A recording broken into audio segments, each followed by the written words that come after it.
What I'd like for you to do right now, I want you to think about your dream, because I'm in a room full of dreamers. Think about your dream right now. I want you to think about it and envision it. Now, ladies and gentlemen, let me share something with you.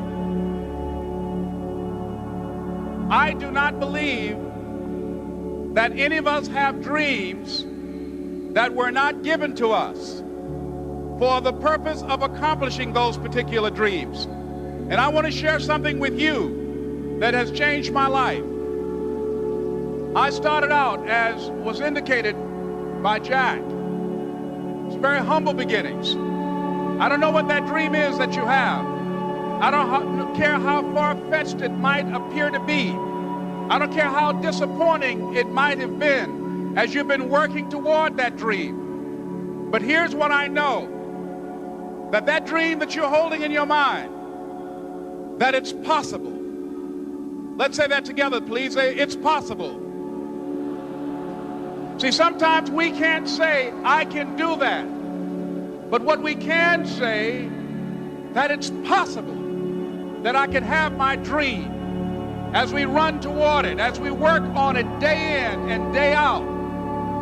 No one, ladies and gentlemen, could have convinced me when I started out just over 6 years ago, working on my dream. And I want you to think about whatever your dream is, because I was willing to take a chance. And most people won't do that.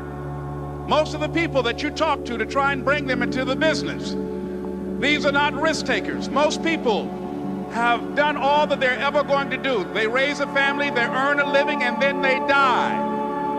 But people who are running toward their dreams, life has a special kind of meaning. And here's what I will share with you, that in the process of working on your dreams, you are going to incur a lot of disappointment, a lot of failure, a lot of pain, a lot of setbacks, a lot of defeats. But in the process of doing that, you will discover some things about yourself that you don't know right now. What you will realize is that you have greatness within you. What you'll realize is that you're more powerful than you can ever begin to imagine. What you will realize is that you are greater than your circumstances, that you don't have to go through life being a victim. As Jack indicated, I was born in Miami, Florida, in an area called Liberty City, in an abandoned building on a hard linoleum floor with my twin brother.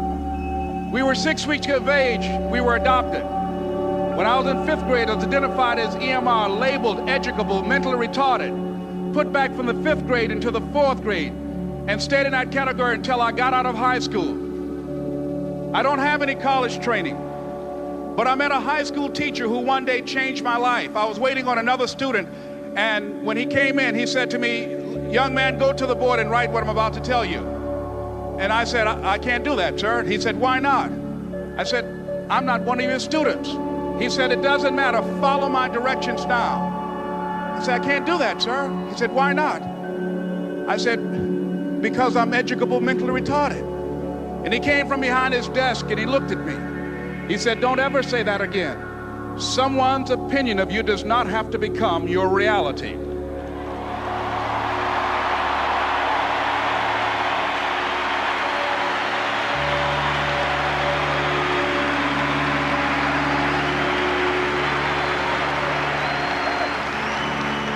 And that man, Mr. Leroy Washington, did something for me. He started planting seeds in my mind that enabled me to begin to dream, as Dexter has been doing for you.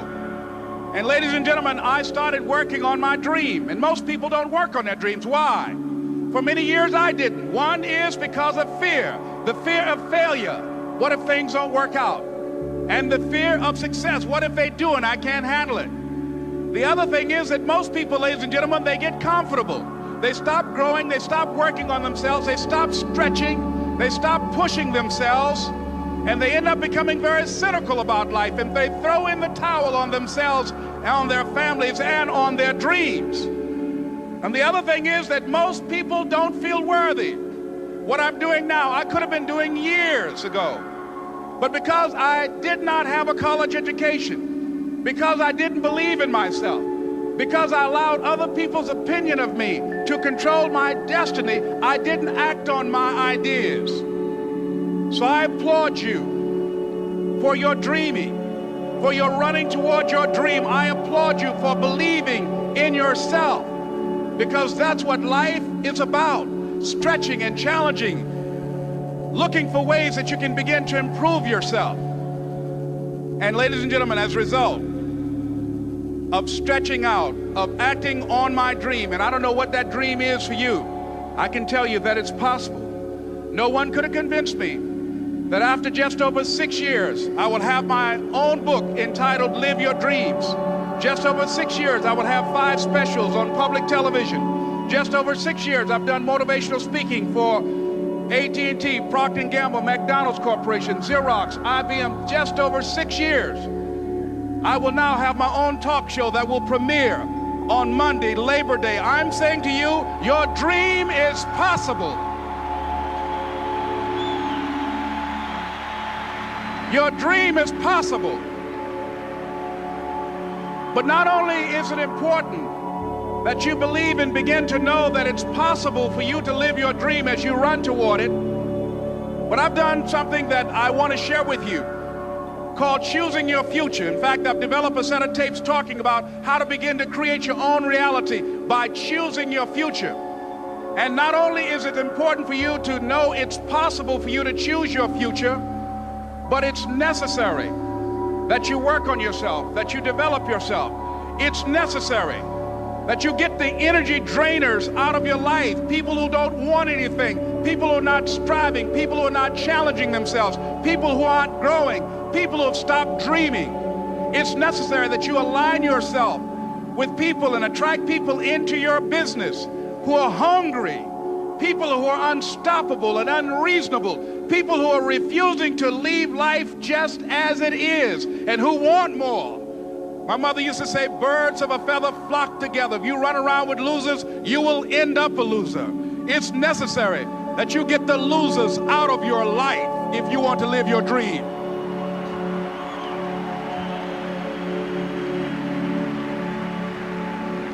It's necessary to know that everybody won't see it, that everybody won't join you, that everybody won't have the vision. It's necessary to know that a lot of people like to complain, but they don't want to do anything about their situation, that you are an uncommon breed. You know, you have to know within yourself that I can do this. Even if no one else sees it for me, I must see it for myself. That's necessary. It's also, ladies and gentlemen, necessary that you be creative when you're working on your ideas, that you understand the importance of changing up, of readjusting your strategies. Many times we can have a great idea, but if you're not advancing it in the right way and things don't happen, you become discouraged and think the idea doesn't work. No, that's not true. It's necessary that we become creative. I remember when I was in New York walking down the street, and a guy approached me and said, "Hey, mister, can I shine your shoes?" And I said, "No, I'm in a hurry. I don't have time." I kept walking. Someone else said, "Hey, man, your shoes look plenty. May I shine your shoes?" I said, "No, I don't have time. I'm sorry, I'm busy." And I was walking fast, and many people solicited me for my business. And then finally, a young man stepped in front of me, and he said, "Excuse me." And he started counting, 97, 98, 99, 100. He said, "Sir?" I said, "Yes." He said, "Come here, please." I said, "What is it?" He said, "Today is my birthday. And every year, just to thank God for another year of life, the 100th person who passes my shoe shine stand, I offer them a free shoe shine. Would you give me the honors?" I said, "Why, sure." I got up on the shoe shine stand, George, and I sat there and he shined my shoes diligently. And when I got down, I looked at them, they were sparkling. And I was walking away and I said, "Thank you." And I stopped, I said, "Excuse me, but how much do you usually charge?" He said, "Only $2. I said, "I tell you what, today's your birthday. Here's $5, keep the change." He said, "Thank you." As I was walking away, looking in the opposite direction at other people coming, he started counting again. 97, 98, 99, 100.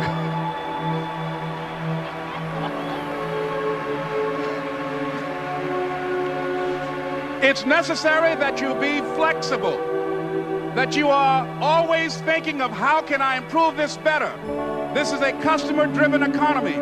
it's necessary for you to always explore various ways in which you can improve the quality of service that you're providing for the people in your organization. I remember something a major company had talked about, the extra value service they were providing for their customers.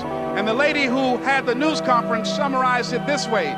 She said, "It's not our intention to satisfy our customers or to please our customers. Our intention is to amaze them." It's necessary, if you're going to compete today, that you look for ways to amaze your customers by being one of those individuals that keep your commitments, that keep your word, that's relentless. It's necessary as you work with the people that you bring into your organization, that they see that you are a good example of a person to work with, because you model integrity and determination and ambition and truth and honesty and the way in which you conduct business. The next step is, that is you.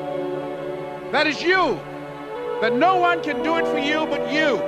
And even though you face disappointments, even though you will experience some setbacks, it goes with the territory. You must understand that. I remember I was playing a game with my 9-year-old son, John Leslie, and I beat him 10 straight games in a game called Connect 4. And finally, I said, "John Leslie, I'm bored. I don't want to play you anymore." And I got up. I said, "I'm ready to go to sleep now." And repeat out to me, please. Let's say this together. It's not over until I win.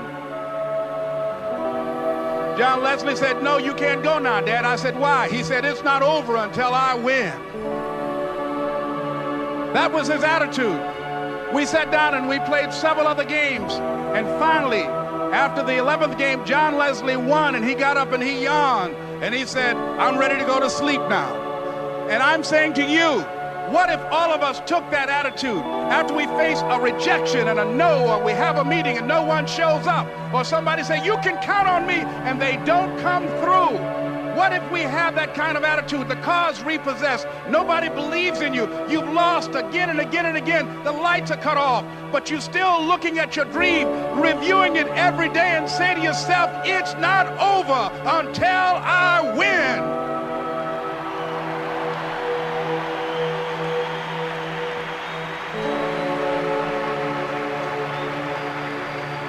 Life will yield to you. Now here's the next step. Repeat after me, please. It's possible. I can live my dream. It's necessary. I work on myself. Surround myself with winners. Become creative. It's me. I've got to make it happen. It's not over until I win.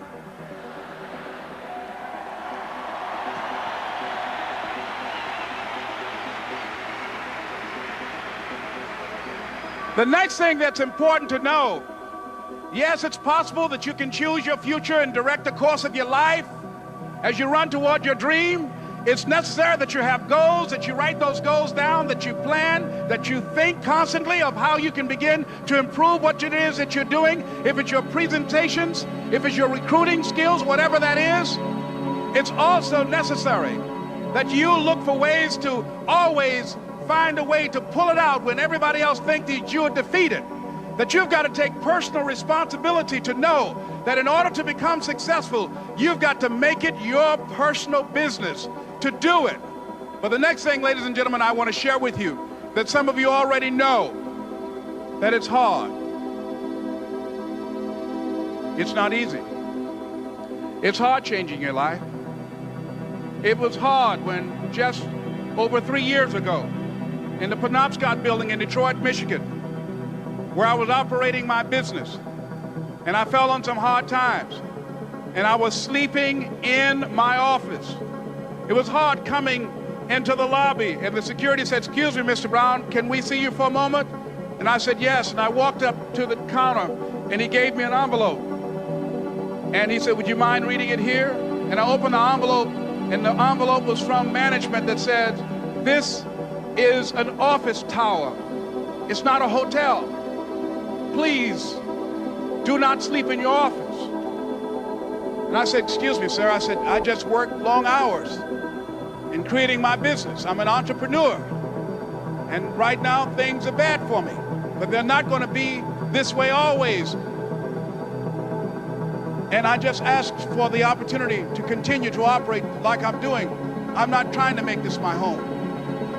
And it was hard coming through the lobby. And sometimes they would laugh. There's a guy talking about becoming successful. And look at him. He's bathing in the bathroom upstairs on the 21st floor. He sleeps on the floor. Him and two other dreamers up there. Look at him. It was hard, ladies and gentlemen, coming to speak to people. And I was facing financial difficulties in my own life. I was behind on my bills and my dreams, and I'm saying to them, you can live your dream. It was hard, ladies and gentlemen. It was very difficult to pick myself up each day believing that I could do it. There were times that I doubted myself and said, God, why is this happening to me? I'm just trying to take care of my children and my mother. I'm not trying to steal or rob from anybody. Why did this have to happen to me? It was very hard. And here's what I want to say to you. For those of you that have experienced some hardships, don't give up on your dream. No one could have convinced me by holding on, by continuing to push forward, by continuing to run toward my dream, that one day I would have my own talk show. It's a long shot, ladies and gentlemen, from Liberty City, an abandoned building on a floor, never knowing my mother or father. It's a long shot. Being here with you today in this dome in Atlanta, it's a long shot. No college training, labeled educable, mentally retarded, but I kept running toward my dream.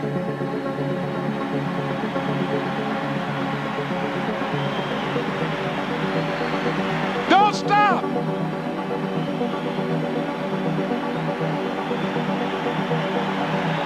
Don't stop.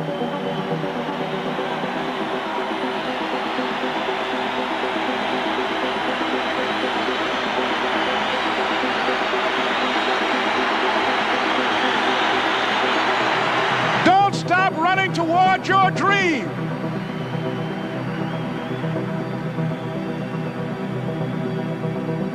It's very important as you hold on to that dream. There are moments when you're going to doubt yourself. There are rough times are going to come, but they have not come to stay. They have come to pass. It's very important for you to know that. Don't say I'm having a bad day. Say I'm having a character building day.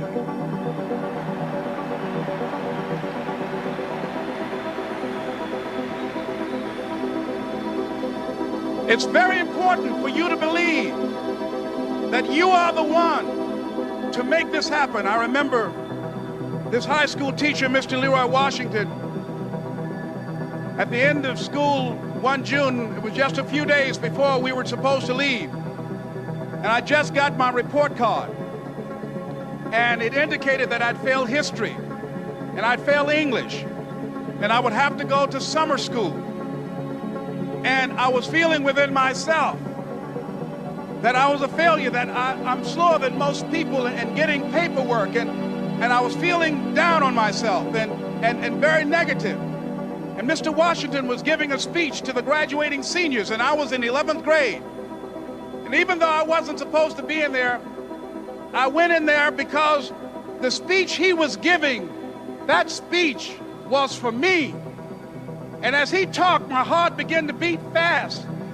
Tears began to run down my eyes, and I was in the back just listening to him because he said, and he was a very dramatic man. I still talk to him to this day.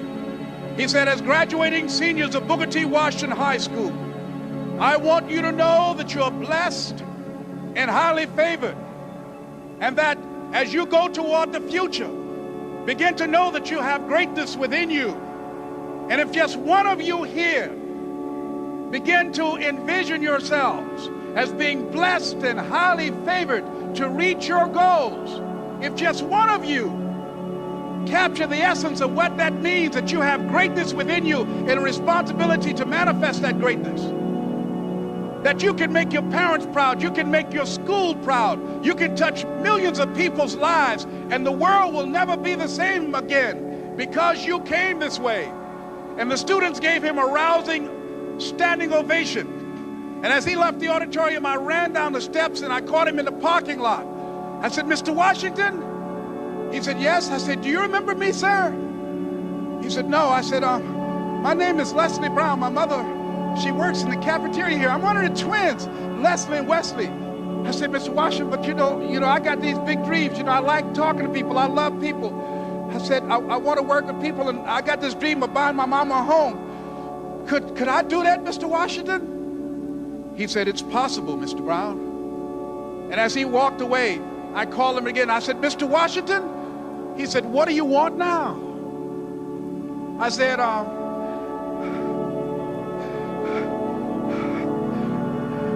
I'm the one, sir. I said, I'm the one. You remember me, sir. I'm Miss Mamie Brown's boy. I'm the one. I'm the one.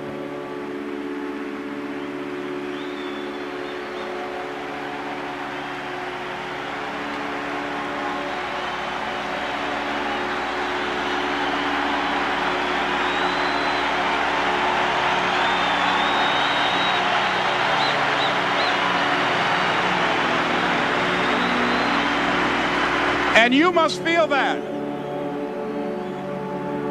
that's why you're here, because you are the one. And I remember when PBS first played one of my specials called You Deserve, one Sunday afternoon in Miami, Florida. I had some friends call him to tell him to tune in.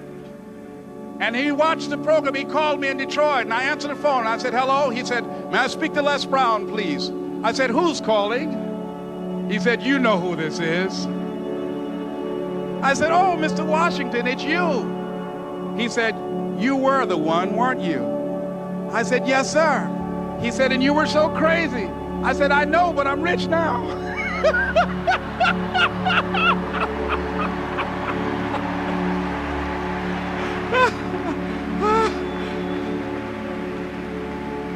Ladies and gentlemen, it's not going to be easy. It was hard laying on the floor of the Penobscot building, looking out of the window, daydreaming, saying, Les, can you do this? Can you make this happen? I used to listen to tapes day in and day out about See You at the Top, my great friend Zig and Dennis Waitley and different other motivational speakers and Dr. Norman Vincent Peale and Dexter saying, don't let nobody steal your dream. I used to ask myself, can I do this? And something said within me, you're the one. You're the one. And let me tell you something, ladies and gentlemen. While you're here, and before you go back home to your respective cities and communities, write down at least 5 reasons on why you deserve your dream, on why you won't give up, what's going to make you unstoppable, why you must be unreasonable, because logical, practical thinking says you can't do it today. But if you want to produce unreasonable results in your life, like living your dream and taking charge of your destiny, you've got to be an unreasonable person. You've got to be an uncommon person. So write down the reasons of why you're here. My first major goal was to buy my mother a home. And let me tell you something, ladies and gentlemen. What will reasons do, Les? Nietzsche said, if you know the why for doing, you can endure almost anyhow. What do you mean by that? If you know why you're doing something, when the hard times come, and they're going to come, when the disappointments and the rejections come, and they're going to come by the truckloads, your reasons will be your rod and staff to comfort you, to pick you up. Once again, I got a saying on one of my tapes, if life knocks you down, try and land on your back, because if you can look up, you can get up. Let your reasons get you back up.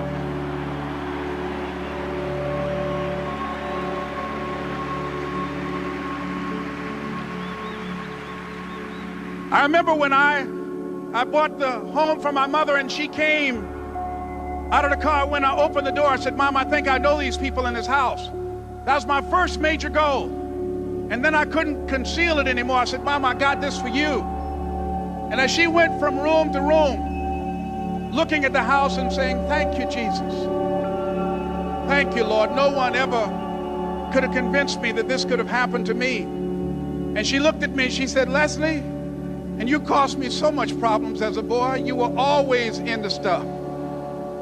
She said, no one could have convinced me that day when I walked in that house and this lady was holding you and your brother. And she said, ma'am, I want you to promise me 2 things. And she said, what is it? She says, 1, promise me that you won't separate them. She said, I want them raised together. I want them to know each other. I got pregnant while my husband was away in the war, and I can't keep them. Promise me that you won't separate them. She said, I promise I won't. I've never had children. I promise I won't separate them. And she said, promise me that you'll never tell them about who I am, because if my husband ever found out, he would kill me. She said, I promise. And she said that she gave them to us, and she kind of cried, and she was walking out the door, and she looked at my adopted mother. She said, remember, don't you separate them. She said, I swear to God, I won't separate them. I'll keep them together. And she said, as I held y'all in my arms, I never had any children of my own. I didn't know how I was going to do it, but I knew with the help of God, I will do it. And ladies and gentlemen, my mother had a dream of having children and raising us. She didn't know how she was going to do it. You're going to be just like that. And some of you are already there. Well, you don't know how you're going to make this happen, but you just feel within yourself some way, somehow, with the help of God, I'm going to make it happen. Repeat after me, please. No matter how bad it is or how bad it gets, I'm going to make it. I'm going to make it. Shake somebody's hand on your right and left and say, you got the right stuff.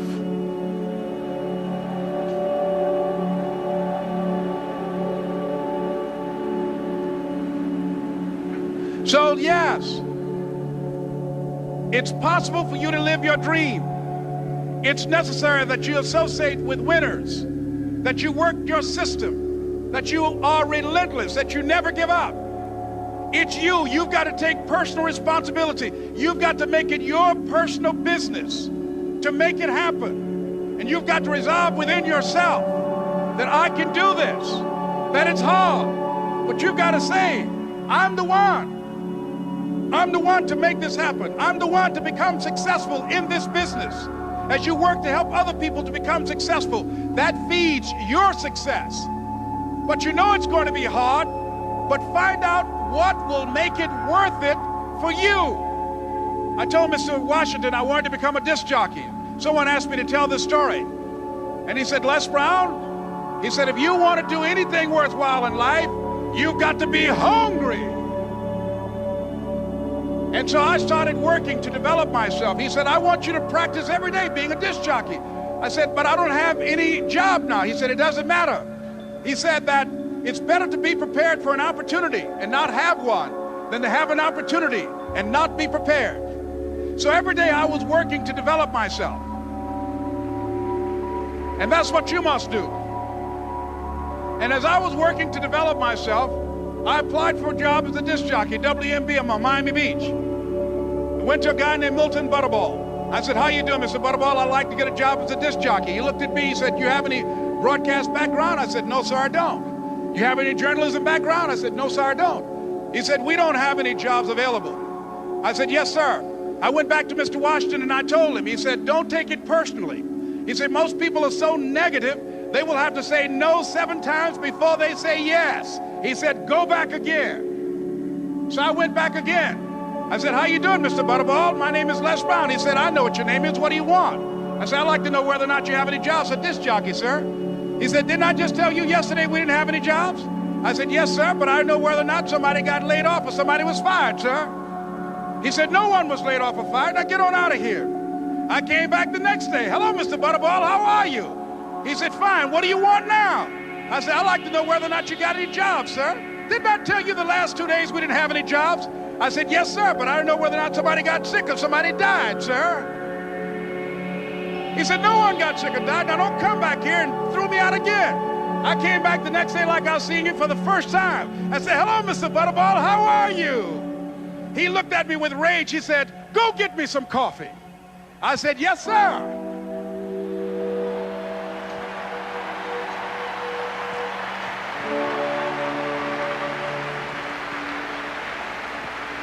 And I went to get him some coffee.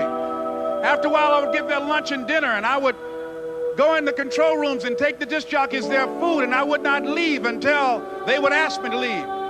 Then they started trusting me to pick up entertainers that came to town. Entertainers like the Four Tops and the Temptations and Diana Ross and the Supremes. I would drive them all over Miami Beach in the disc jockeys' big long Cadillacs. I didn't have any driver's license, but I was driving like I had some.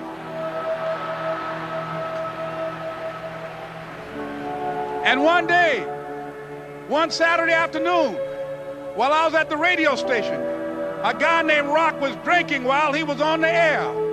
I was the only one there, looking at him through the control room windows, walking back and forth, young, ready, and hungry.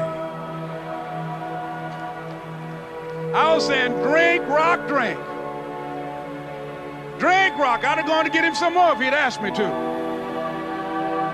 Pretty soon the phone rang, and it was the general manager. And I answered the phone. I said, hello? He said, Les, this is Mr. Klein. I said, I know. He said, Rock can't finish his program. I said, I know. He said, would you call one of the other DJs in? I said, yes, sir. I hung the phone up. I said, now he must think I'm crazy. I called my mom and my girlfriend, Cassandra. I said, y'all turn up the radio and come out on the front porch. I'm about to come on the air.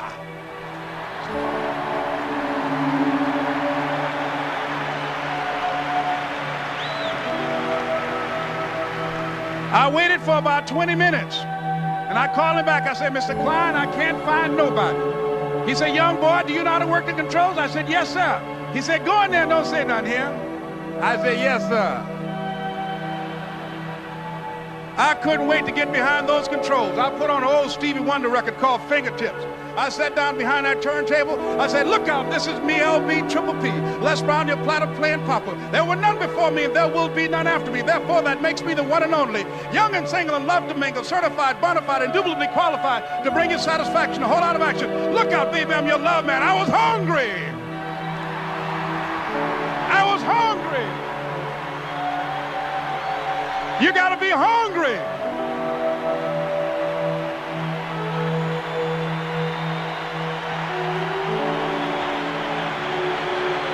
You gotta be hungry.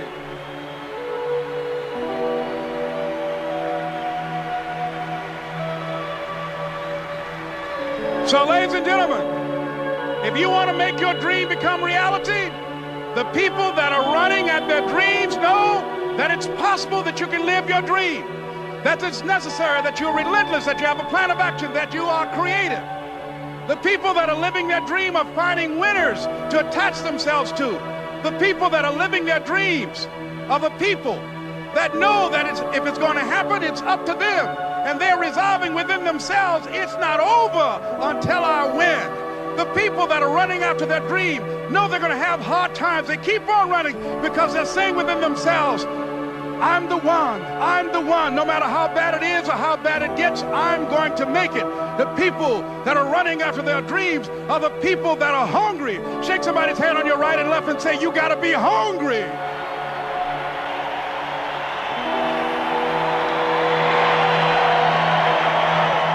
And as you run toward your dream, I want to dedicate this to you that I love very much. I want to thank Dexter and all of you. It's something that I'm known by.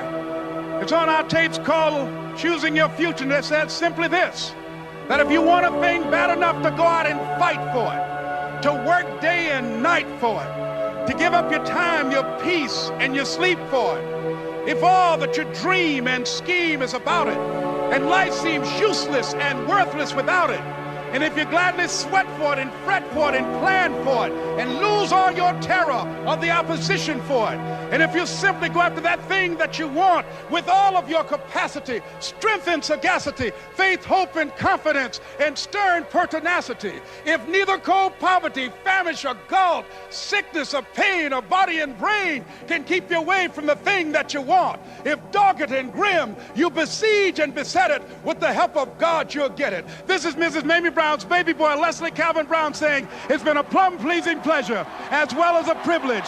Thank you.